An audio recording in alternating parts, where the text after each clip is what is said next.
Well, hello there. My name is Amber. I am a certified therapeutic recreation specialist and a Reiki Grand Master. And I've been practicing Reiki since, I think 2013. So it's been a while. So there's been a request that I share some information about shadow work, kind of what it is, what it means, and gives a little bit of guidance about how to successfully go about it. So first we need to define what the shadow is. So the shadow self is basically that part of our being that everything kind of gets put into boxes, all of our emotions that don't feel very good, everything that we're dissatisfied with about ourselves, things that maybe we struggle to cope with, our limiting beliefs, all of these things, especially the things that we choose not to cope with or choose to ignore, get stuffed inside the shadow self. So they kind of get hidden away in boxes and we never really look at them. You kind of think about it as like the basement level or the attic level of your soul, wherever you hide all the stuff that you don't want to look at, that's maybe not very pretty and you don't want the rest of the world to see. So the problem with doing that is when we don't face our demons, as it were, then they tend to get bigger and they tend to build up on one another until all of that ugly spills out all over the place. So for those of you who've ever had an experience where you are having maybe a really tough day and it just takes that one teeny tiny little thing to set you off, the straw that broke the camel's back, that's literally what we're talking about. So there are lots and lots of different philosophies regarding shadow work and shadow healing. This is just my personal experience that I'm choosing to share with you today, as well as my personal philosophy on the whole idea based on just the many, many folks that I've served over the years. So there's nothing wrong with the shadow. So if you think about the shadow as just another part of your being that deserves love, just like the rest of you, just because maybe we have some darker parts to ourselves doesn't mean that they're any less worthy of being loved and fully accepted than the rest of us, the other parts that maybe seem light and bright and more socially acceptable. The reality of this situation is that every single human being on the planet has some portion of their being that they're not proud of, that they don't want to share, they maybe have limiting beliefs, and nobody's perfect. And that's okay because we're not designed for that, right? We're designed to learn and grow and experience this life to the best of our ability. So for those of you who are out there who are kind of struggling with the idea of coping with the shadow self or maybe battling against it, I'd actually like to change your perspective just a tiny, tiny little bit. So rather than viewing your shadow as like a demon to be slain or a monster to hide in the closet or something like that, I'd rather invite you to view your shadow self as a little bitty kiddo. All right, so those of us who've ever experienced little kids, like when they're real little, like 2 and 3 years old, they watch what the adults are doing and they want to do what the grown-ups are doing. And so they try to follow along in your footsteps and they want to help out. And, especially when you're in the kitchen and they're helping you do dishes or try to cook and they're making a terrible mess, right? But they're learning. So, it would be quicker if you just did it yourself and did not engage them in that process because it'll be cleaner and faster if you do it yourself. That shadow still deserves the opportunity to grow and experience and to be loved on just like that little kid, even when they are making a terrible mess. There's always a positive intention because all parts of your being are designed to support you in your highest and best good. But just like that little kid who's making a mess all over your kitchen, trying desperately to help out, they don't always do the best job and it's not their fault. They're doing the best that they know how. So when we are holding on to these limiting beliefs or anything else like anger, rage, frustration, bitterness, a desire not to forgive, all of these things can exist in that shadow, and the shadow's job is to try to protect us from all those ugly and scary things. Its job is to try to keep us safe, but sometimes it just doesn't know the best way to do it, just like a little kid trying to learn how to make omelets and they're breaking eggs and making a mess. Your shadow kind of does the same thing. So just because our shadow maybe isn't as skilled or hasn't had the same amount of practice as other parts of our being in handling the ugly things, because we're taught that we need to push those aside and, don't look at those.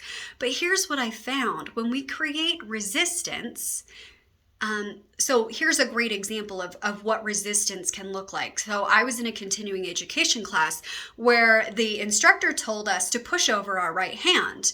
And I'm not kidding, every single person in that class did this.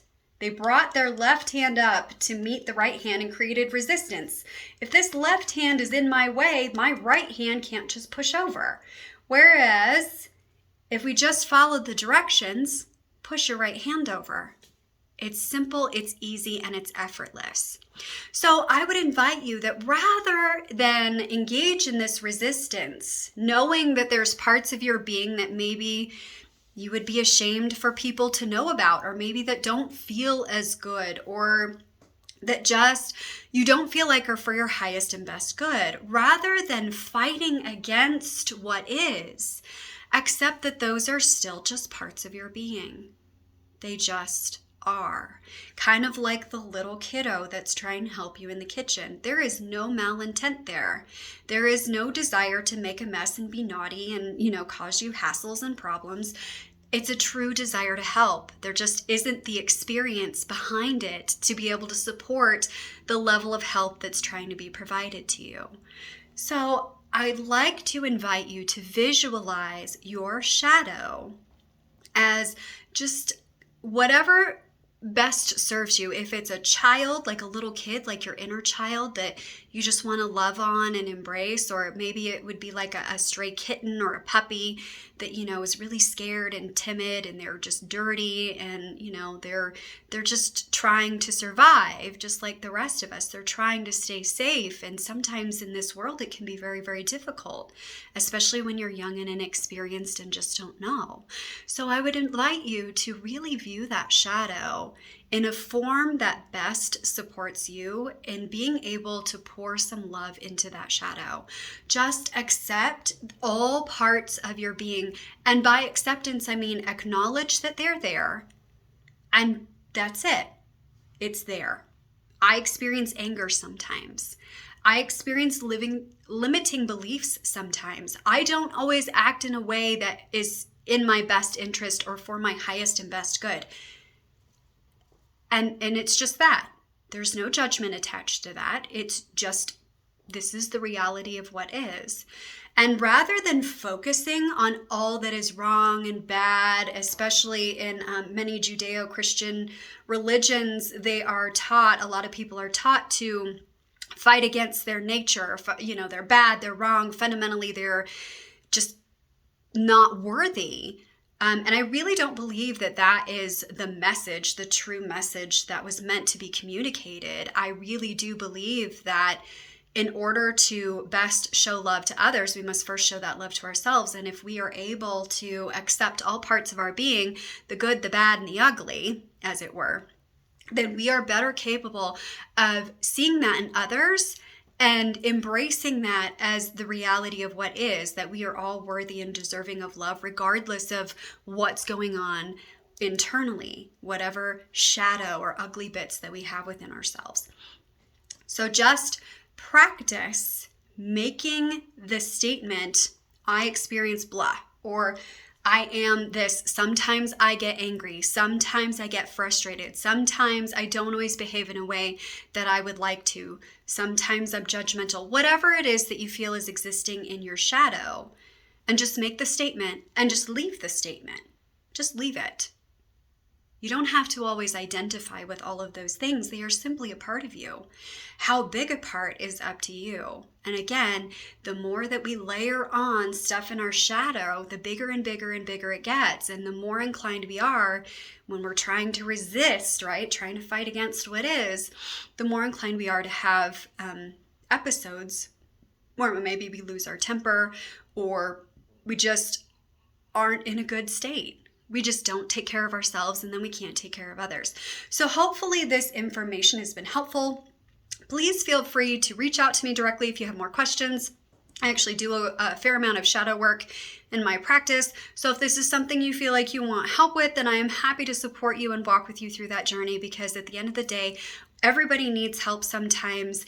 And really, sometimes the experience is just about coming alongside another human being and just feeling that acceptance, holding that space for that acceptance and love and support until you can get there yourself. So if that's what you need, then I'm happy to be in a space to support you for that. But otherwise, again, questions, comments, or concerns, hit me in the link below, or you can reach out via social media.